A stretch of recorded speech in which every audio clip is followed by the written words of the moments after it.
يا أهلا وسهلا. بعرف إلي غايبة كتير عن اليوتيوب، بس إن شاء الله راجعة بقوة، راجعة معي العوض يعني إن شاء الله، ورح أستمر هالمرة. هلأ اليوم الفيديو عبارة عن تجهيزاتنا للمدرسة. السنة هاي أول مرة بتقاوم بنتي ليها بصف أول، فرح أصور لكم كل شي اشتريناه من مستلزمات للمدرسة.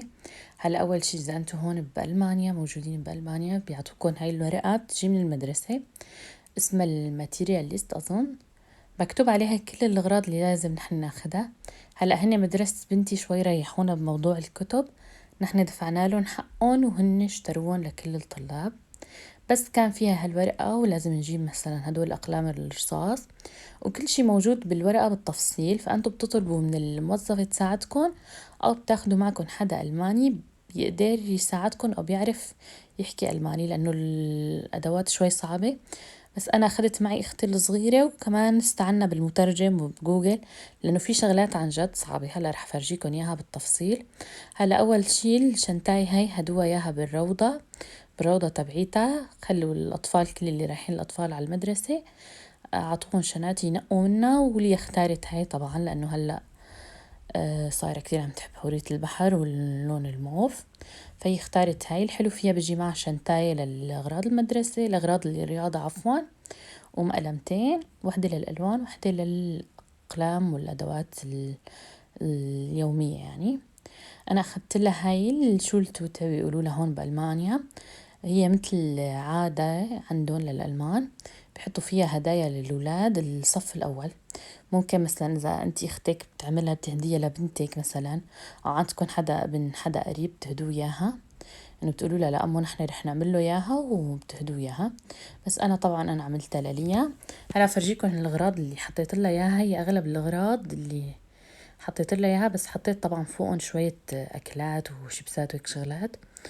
ايه بس هدول الشغلات كانت من قبل عم تطلبهم مني، مثل هذا الكوب، هدوليك الأقلام اللي برسم فيهم على الوش، هاي المروحة الصغيرة أو الكشاشة نحن بنقولها بنقلها.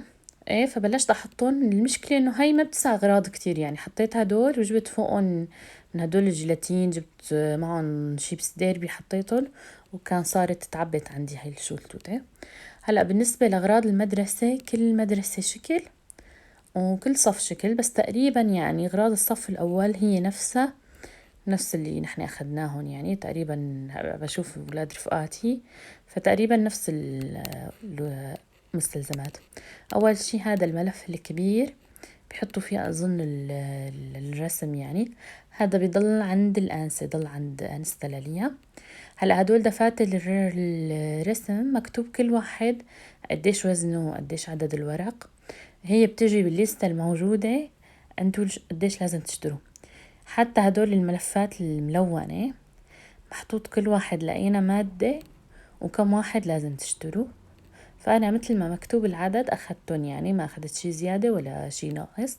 لازم كل حدا يلتزم بالورقة اللي عنده يعني، حتى كل الطلاب يكون معهم نفس الأغراض يعني. كمان هذا دفتر رسم تاني، أظن في دفتر رسم للألوان الخشب، دفتر رسم للألوان المائية أو الأكريليك ما بعرف. ايه بس واحد كان كبير وواحد صغير والاثنين ضلوا عند الآنسة. هلا هذا الكوب فيه بنحط المي مع الألوان المائية. ما بعرف إذا كل المدارس طالبين منهم، بس ما أظن يعني، بس أنا أخذت لها هاد لأنه كان مطلوب منا. هلا بالنسبة للألوان هن عايطينكم مثل اقتراحات إنه أين نوعية تاخدوه، فكان منه هاي النوعية، وفعلا الألوان هاي كتير منيحة. أخدت منه رفاع وعراض. هن كمان طالبين مني إنه القلم يكون عريض وقلم يكون رفيع، بس غلطت بشغلة إنه يا ريت أخدت الأقلام الرفاع عدد أقل، أخدت عدد كبير على الفاضي يعني. تقريبا هلا لسه ما استخدمون وتعبوا المقلمتين على الفاضي يعني. هلا حتى شلت لها منهم. حتى هدول ألوان المي هن كاتبين الأنواع اللي بتلزمون. هون إجت ليا طبعا، هلا بخليها تساعدني وتفتح معي الأغراض. هون الألوان المي كمان في بيكونوا 12 لون، في 24 لون، فأنتوا خدوا اللي بيناسبكم. هدول كمان الأقلام العريضة كمان هن كاتبين هاللون يعني، عفوا هالنوعية، قالوا لي إنه أجيب مكتوب بالورقة إنه ملاحظة أو مثل نصيحة يعني، أنتوا بتحبوا تاخدوا بالنصيحة وبتحبوا لا يعني بتحبوا تاخدوا بيناسبكن أو اللي بيحبون ولادكن. هاي كنيتو أو صلصال أو معجونة، كمان أخدت لها هدول بيجوا مجموعة مع بعض. هني كمان كاتبين إنه خدوا من هاي النوعية، وعلى فكرة قبل ما كانت موجودة بس هلأ منزلينها بمناسبة إنه المدرسة منزلينها جديد، فكانت كتير منيحة وحتى سعرها كان منيح. طبعا الأسعار هالسنة كتير مرتفعة يعني على حظنا يعني، بس الحمد لله. هاي المجموعة كمان ليا هي نقتها بتجي البراي، كمان هن طالبين البراي بالتفصيل يعني حاطين لي إنه تبري الأقلام الصغيرة والأقلام الكبيرة. هاي ألوان شمع، وطالبين من القلم الرصاص يكون عريض ما يكون رفيع لأنه لساتهم صف أول يعني بنقزوا. وهي كمان أخدت لها محاي احتياط، تقريبا أغلب الأغراض أخدت لها منهم احتياط وحطيتهم عندي بالبيت، يعني حطيت لها بالشنطة من كل قطعة شغلة، والباقي الزيادة حطيتهم بالبيت. المسطرة كمان كانوا طالبين مننا إنه المسطرة تكون 9 جوات المقلمة.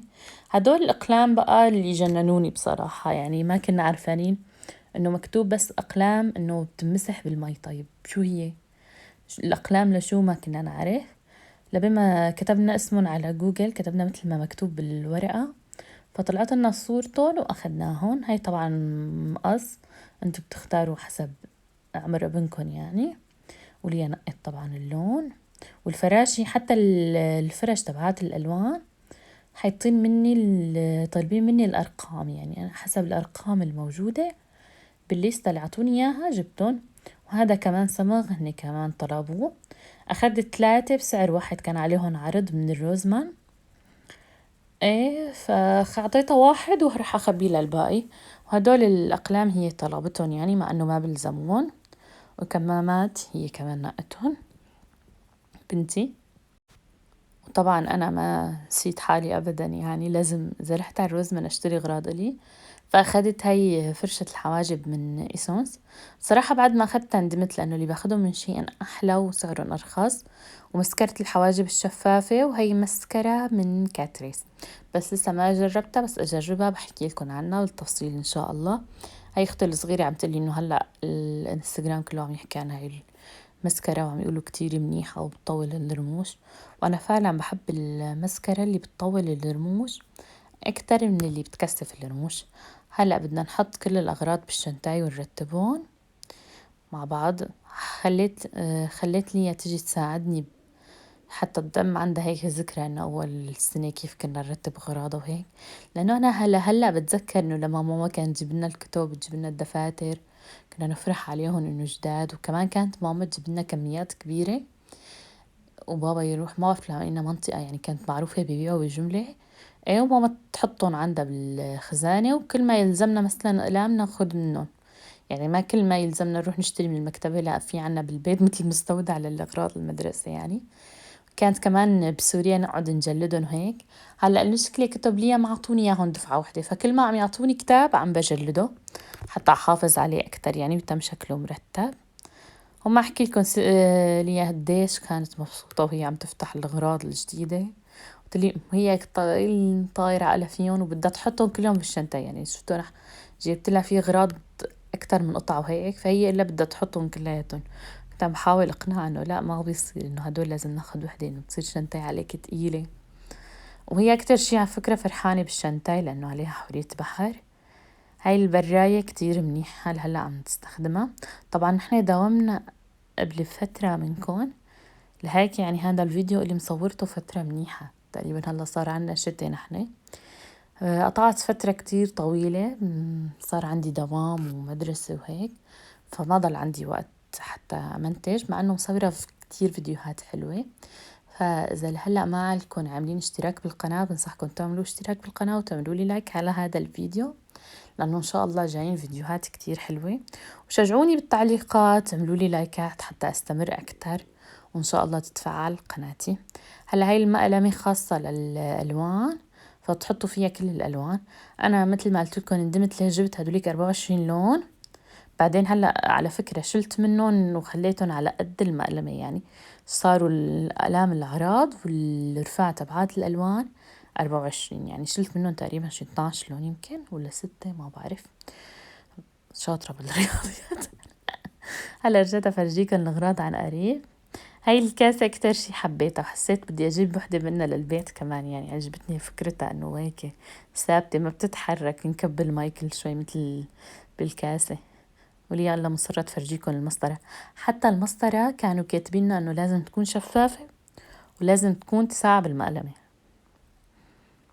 وهي الأقلام كمان، هدول الأقلام بيجوا 2، عطيت لي واحد أخدته معها بالمقلمة وواحد خليت لها إياه بالبيت، عملت لها كمان مثل شوية نشاطات، قلت بلزمني هذا بمسح، يعني في منهم مثل هدول الأقلام ما بيمسحوا بس هذا النوع اللي بنمسح. هلا بفرجيكم هون ألوان الأقلام، الألوان مكتوب عليها مثل هيك نامة إنه الاسم، وببلش أكتب لها الأسماء عليهم كلياتهم. كتبت لها اسم على كل أقلام التلوين وعلى كل أقلام الرصاص حتى ما يضيعوا أو يتخربطوا مع رفقاتهم، لأنه مثل ما طالبين مننا طالبين من رفقاتهم، فرح يصيروا نفس المستلزمات كل الصف، فكتير سهل يضيعوا أو يتبدلوا مع رفقاتهم. لهيك كل ولد إذا كتب اسمه على الأغراض فبحافظوا عليهم. هلأ في مثل طابعة وصيت لها عليها على الإنترنت بتكتب الاسم وكمان ما بتمسح بالمي، بس إن شاء الله بس تيجي رح صور لكم إياها. بس هون أنا كتبت لها إياهم بالقلم الأزرق اللي كان عادي، يعني قلم أزرق عادي من عندي، فما بعرف هلا إذا راح ولا لا، لسه ما طلعت عليهم بس أظن لسه موجود يعني، لأنه لسه ما استعملوا الألوان يمكن يا مرة أو مرتين. وكمان هي محايل إلا اللي حطتها مع إنه ما لها لازمة أبدا. هاي أول مقلمة وهدول الفرش هنك. حطيهم. لا ماما حطيهم هون برا. سكرية ماما هي للدفاتر. يا.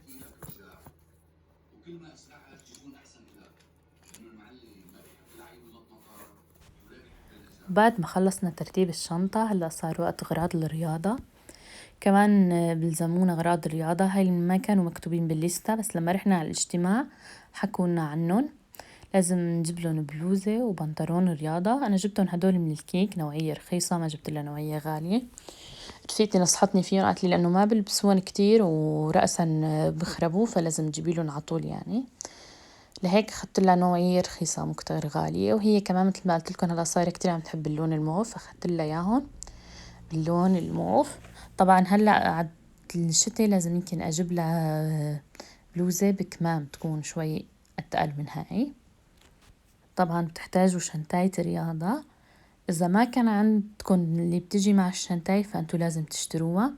كمان هذا البوط، نبت البوط رياضة يكون خفيف وتكون أرضيته بيضة حصرا، يعني هيك خبرتنا الأنسة إنه لازم تكون أرضيته بيضة، ما بعرف شو بتفرق.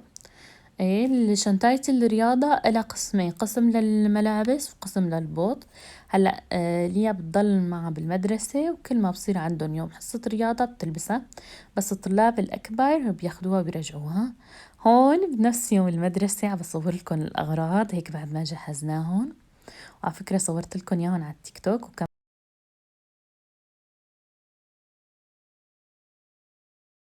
الناس شو عم يعملوا لي؟ مبسوطين فيكي، عم بيقولوا لك شكلك حلو بالشارع. هلا وين ما عم نمشي الناس عم يشوفوها بيقولوا فستانك حلو، شكلك كتير حلو. لأنه هذا فستان أولادي. بس لأنه هن فرحانين لأنه أنت أول يوم لك مدرسة، بجوز ذكرتيهم بأول يوم مدرسة إلهم. تعالي. هلا بعد ما رجعنا من المدرسة عديت على الروزمان جبت شوية أغراض، فحبيت هيك أصور لكم جولة وأفرجيكم شوية منتجات. هلا مثل هدول لزقات ببيض الأسنان، ما جربتهم بس كتير حب أجربهم لأنه أنا أسناني كتير بصفروا بسرعة. هلا هذا أخدته لليا كتير حلو مثل الآيباد بس فيه حروف، بما إنه هي هلا بلشت مدرسة فكتير رح يساعدها يعني تحفظ الحروف.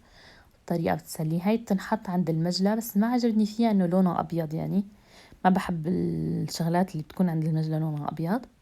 هاي فرشاية لتغسلوا فيها الأناني سيليكون كمان كتير ممتازة، شفت شي بشبهها من SHEIN كانت كتير منيحة.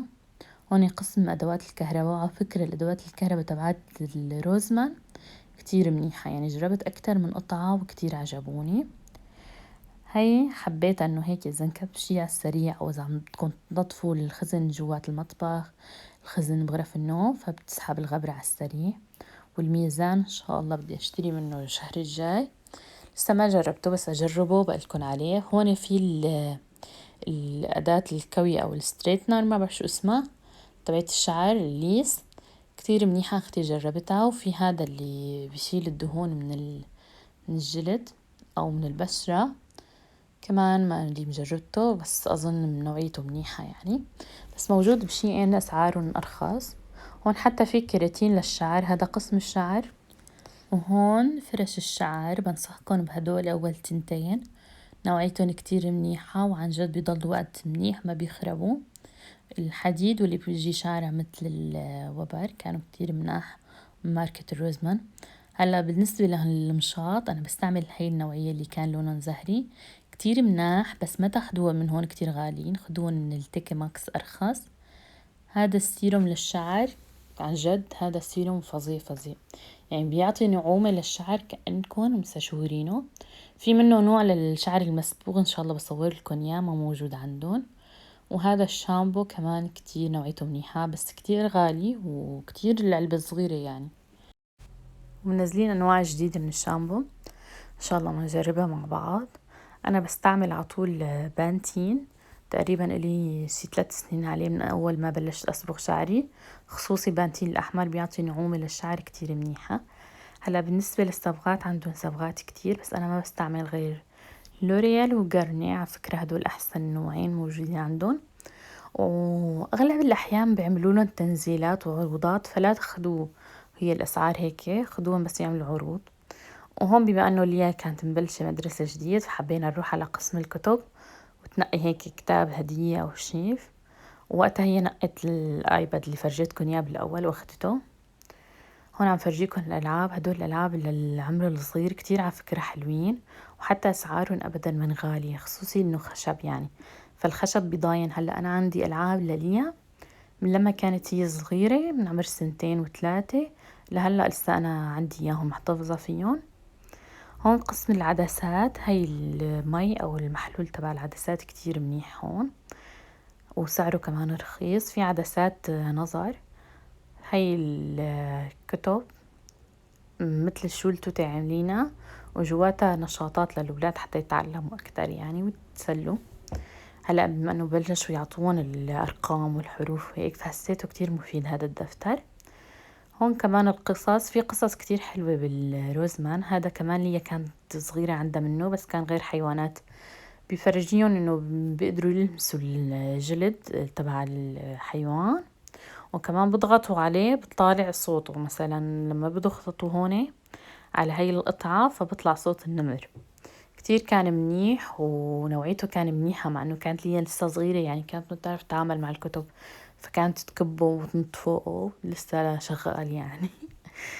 ضاين منيح. وهون كمان كتير كتب، بس كمان كانت أسعارها غالية. رح فرجيكم بعدين بالفيديوهات الجاية كيف تاخدوا كتب ببلاش، تستعيروا كتب من المكتبة بدون ما تدفعوا ولا شي مثل هالكتب وأحسن كمان.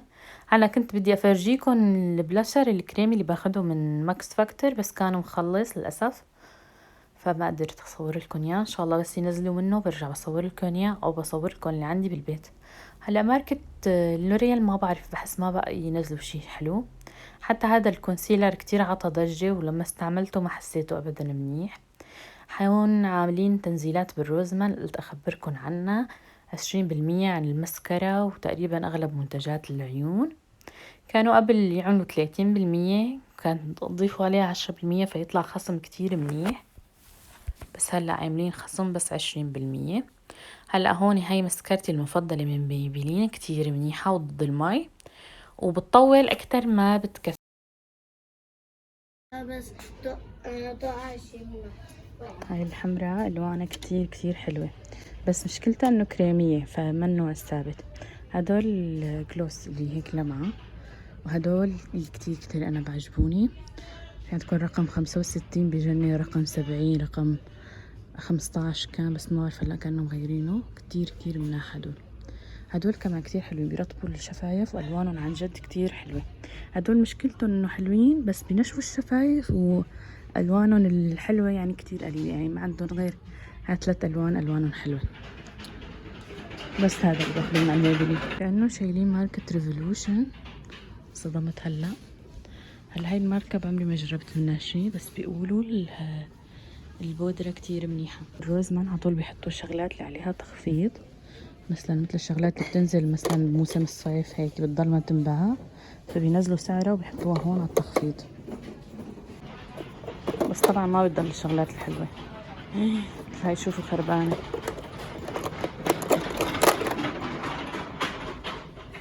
الماركة عندهم أقلام تحديد الشفايف كتير حلوين. ماما في لعبة ما عندي منها. ما عندي. هاي الماركة كتير منيحة، بس بينزلوا شغلات وبقطعوها. يعني مثلا هذا جل الحواجب ممتاز، أخدته من فترة وبعدين فترة قطعوا ما عاد ينزلوا منه، بعدين هلا رجعوا ينزلوا. كان عندهم لوس باودر لونها بنانا لونها عصفار، كانت كتير منيحة كمان وقفوها.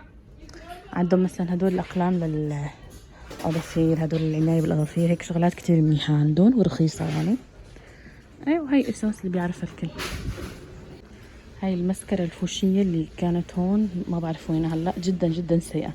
جربتها على كتر ما مدحوا فيها وطلعت عن جد كتير كتير سيئة. كانت غيس. أخذت الحمرة السحرية من عندهم كتير منيحة، لونها كتير حلو. كمان عندهم بودرة الحواجب الشكل القديم كان كتير حلو، هلا ما جربت الشكل الجديد. كمان قلم الحواجب كتير منيح. هاي الشغلات جربتها من عندهم. وهاي اختي هذيك المرة قالت لي جربي هاي، بس ما كتير عجبتني، حسيت الفرشة تبعيتها قاسية شوي على العين، يعني صايرة كلها بلاستيك. يعني بحب انا هذيك اللي بستعملها من ميبلين اكتر، بس كمان بتطول وتطويلها حلو. يعني اذا انتم رموشكم سماك فخدوا منها من هاي الزرقاء، تعطيكم طول كتير حلو. كانوا ما ضل عن ماركة ريفولوشن غير هون، ما بعرف ليش لاغينا. يعني عندكم هذا السيروم الرموش كتير كتير منيح على فكرة، مع انه رخيص بس كتير كويس. كمان عندكم هدول مناح عليهم خصم 20%. وبس هيك وصلنا لنهاية الفيديو. عن جد حبيت أوثق لكم هذا اليوم وأشارككم فيه، وأتمنى كان الفيديو خفيف ولطيف عليكم. إذا حبيتوا الفيديو ما تنسوا تعملوا لي لايك واشتراك بالقناة، وكمان عم بستنى بالتعليقات دعواتكم الحلوة للياها، وتدعوا لي الله يصبرني وأعرف أدرسها منيح، لأنه من هلأ بلشنا مشاكل بالنسبة للدراسة. وبس، وسلام.